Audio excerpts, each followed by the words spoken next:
Reka tubashimire bakunzi ba Bendera ry'Abera TV, Imana ibahe umugisha, Uwiteka abagirire neza kandi abambere amahema. Uyu mwanya rero tugiriwe umugisha kongera kubagezaho ubutumwa bwiza kandi Uwiteka abagirire neza. Wowe kandi subscribe ongera tugusabe umugisha. Wowe utayikanze kandaho kugira ngo tubanemo twese tubashe kubona umugisha kwamamaza ubutumwa bwiza. Mbere ya kamera twafite umutumirwa wacu, sorry. Uraho neza? Uraho. Yesu nashima. Yesu ahabwe icyubahiro. Yego. Wakwibwira abakunzi cyangwa abantu bo kuri Ibendera ry'Abera TV? Amazina yanjye nitwa Iraje. Ndi umusore ukomeje mu by'urugendo. Narahamagawe ntabwo nihamagaye. Birenze umwami Yesu aduhana umugisha. Itorero na ADPR Gasave niho ndiri gaburo, niho nabatirijwe. Imana ibahe umugisha. Wa Manuel watangira udusengera Imana ubundi tugatangira ikiganiro.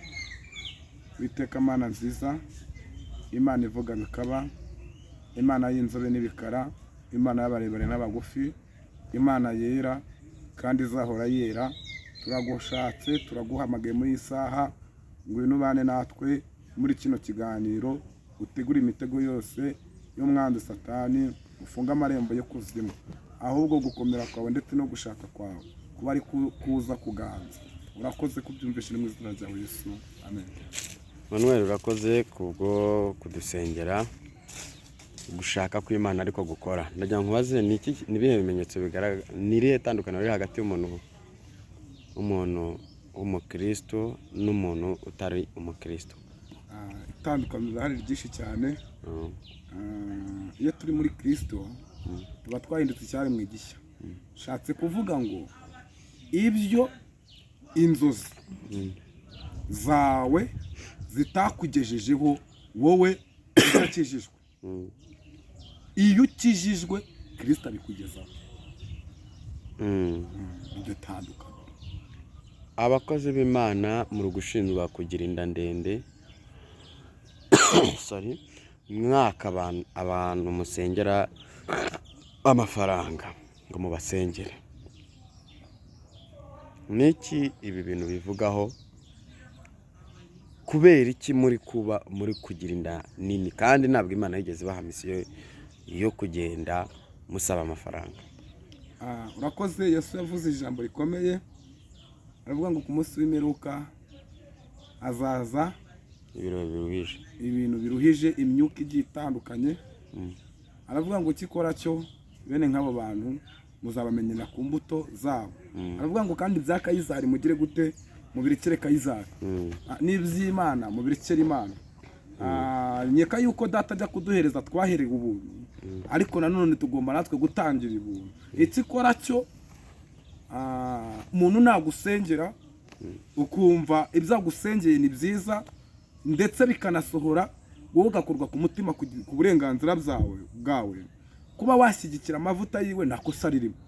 Ariko abantu baza kwaka abantu amafaranga, bivuze ngo abo bantu bari mu butayu, nta butayu naki nta Kanani, nta Kanani naki nta butayu. Hanyuma rero abantu babe maso. Kubera iki muri guhindura misiyo Imana yabahaye yo kuvuga ubutumwa mukaza ku mbuga nkoranyambaga muvuga abantu aho kugira ngo muvuge ijambo ry'Imana? Iriya byose nta kindi kibitera, ni amaco y'inda. Kuko buriya Satani yagushaka. Reka nangaga akagera urugero rutoya.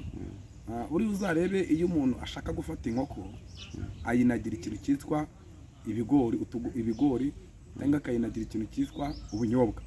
Hanyuma iyo igenda itoragura, yamara gutoragura akayinjiza ashaka akayifata. Bishatse kuvuga ngo kireba, bishatse kuvuga ngo na Satani atangira guteza amarara akavaho,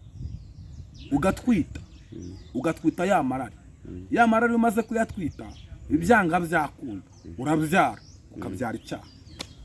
Aho ngaho rero iyo ubyaye icyaha egare Satani aba yagufasha. Kuki abakozi dukora iki kugira ngo ibintu bisubire mu murongo? ijambo riravuze ngo ab'iki gihe bakeneye ijambo begera Imana. Ikibazo abagabura ijambo ry'Imana nabahari, abagabura ijambo nabahari ndetse bageze ngo abantu bose bapfiriye gushira. Ntibapfire gushira, ariko mwewe ubwanyu ibimenyetso tubona bigaragaza ko mufite ikibazo. Rega nubwo Sawuli yaciye ku ngoma nago bivuze ko mu butayu mu ishyamba Dawidi atari. None se Dawidi tuzamubwirwa n'iki? Uzamubwirwa n'iki? Ukuri niko kuzaba batura, muzamumenyera ku mbuto. Ariko izo mbuto muvuga niziye, tusobanurire. Imbuto utambwira ngo nugufasha ngo nukugira dusobanurire izo mbuto ushatse kuvuga nizi. Ijambo ry'Imana navuga ngo abasenga Imana bayisenge mu kuri no muki no mu mwuka. Hanyuma uwo muntu uzamumenya ukuntu uzamumenya donc azagusengera ntacyo kwaka. Icya kabiri azajya ahora kwerera imbuto uko bwije nuko bukeye. Ntago ari wa muntu uzagezaho ikibazo cyawe ngo akumvire ubusa. Azagufasha nimba ari n'amasengesho muyafatane, musenge Imana, mutabaza ijuru, kuko ijuru rivuze gute? Ijuru ravuze ngo ndatabara ariko nabaru watabaje. Niyo mpamvu Imana yashyizeho abanyamwuka igashyiraho ababwiriza. Yego. Imana ishimwe. Ndagira ngo muri aka kanya urumva umbwire nukubera iki ibyaha biri kwiyongera mu nzu y'Imana. Urakoze umbwira ijambo ryiza kandi rikomeye. Igitumye ibyaha biri kwiyongera mu nzu y'Imana nuko ikizira cyamaze kugera hehe.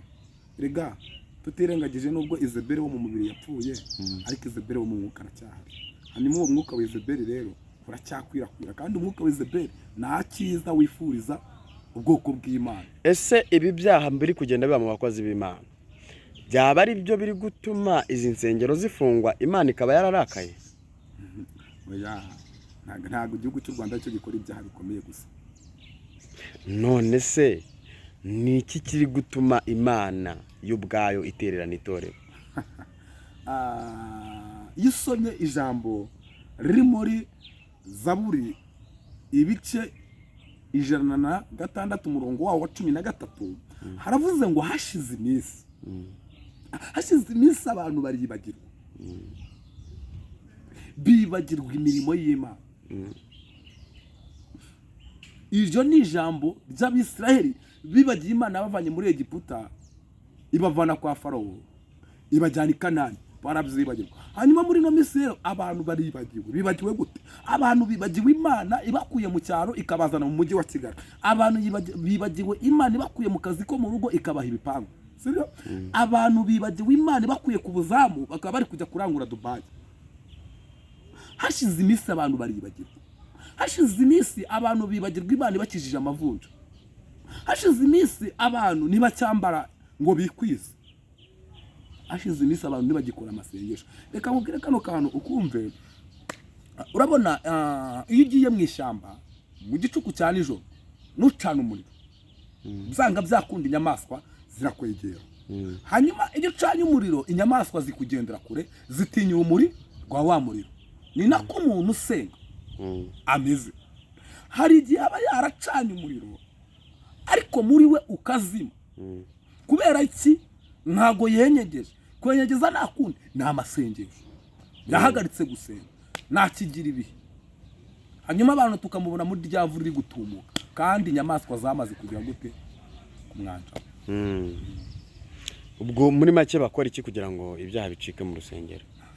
Muririmbyi yararirimbye ngo 21 yavuze ngo turebe imbere dutegereze igitondo, twiringire Imana yacu niza kwimuna ibitanga. Bivuze ngo abakristo bategereze igitondo. Turebe imbere dutegereze igitondo, Imana niza kwimuna ibitangaza, ahubwo dupfukame dusenga. Dusenga twongera ibihe byo gusenga, kuko igihe tugezemo ntago iyo turi gusenga Imana ntago tuba turi kwitandukanya n'Imana, hoya ahubwo tuba turi kwiyunga n'Imana. Iyo dusenze tugirana ubusabane n'Imana, iyo dusenze turahishurirwa. Nega mbwira abantu baduteze amatwi iby'abantu baboshye tudahari, iyo dusenze tubibohora tutagiye aho babibohe. Rero gusenga nicyo kintu kijya gitera Imana kuza gukora mu gihe Imana itakagombye gukora. Yego. Reka tuguhe iminota 3 ugira icyo ubwira abantu ku butumwa Imana iguhaye. Iminota 3 ntuyirenze. Murakoze, Imana ibaha umugisha. ijambo nzanye ku mutima Imana yashyize ku mutima wanjye ni ijambo n'ubundi riri buze kuboneka muri Zaburi ibice 34 umurongo waho wa 20 haravuze ngo ibyago n'amakuba ni byinshi ku mukiranutsi ariko Uwiteka mukiza muri byose.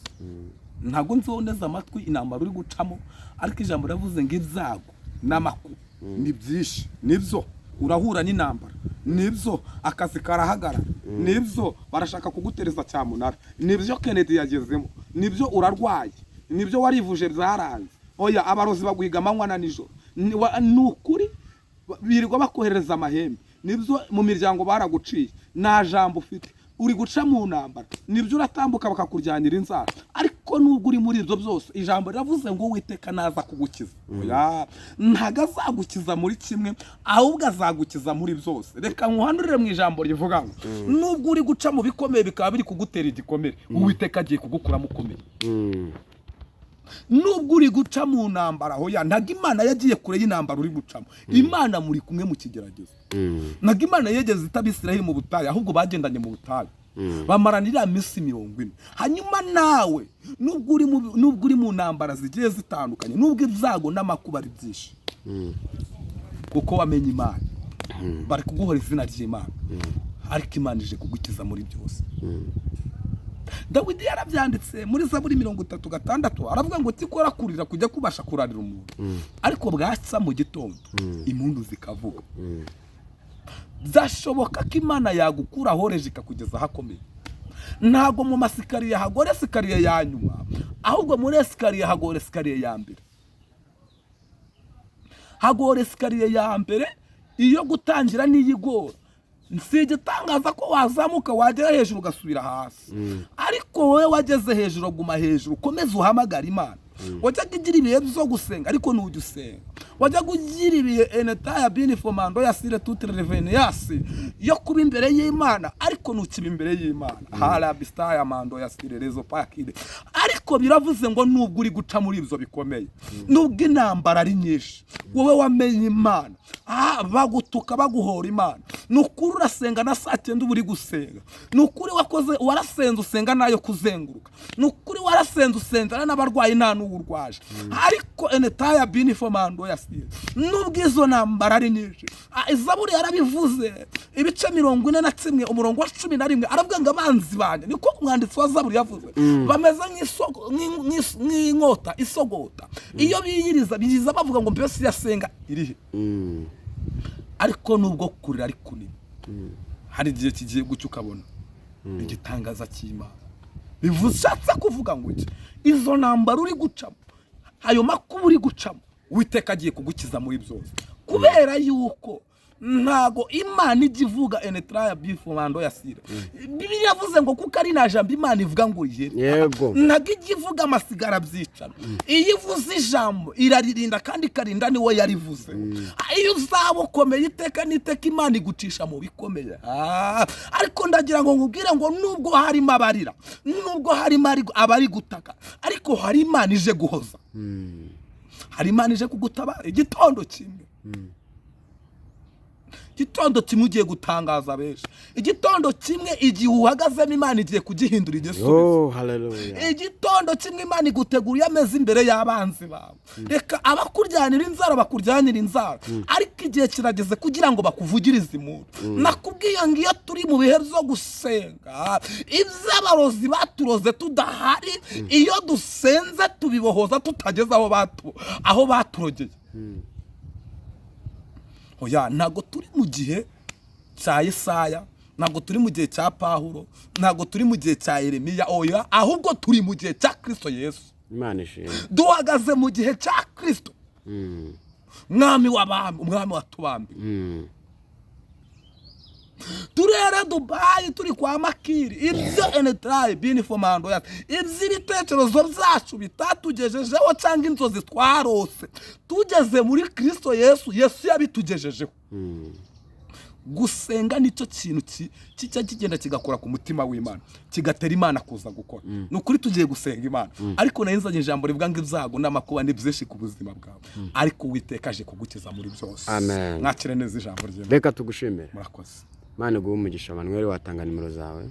Nomero zanjye ni 07 30 62 21 0 07 30 62 21 0. Hanyuma abantu mujye muri commentaire, ariko abantu muduhamagara mutubwira ngo dusenge Imana, mutugezaho ibyifuzo, mwana tugira inama bigakunda. Umwami w'abama baho umugisha. Shalom, shalom, shalom. Shalom.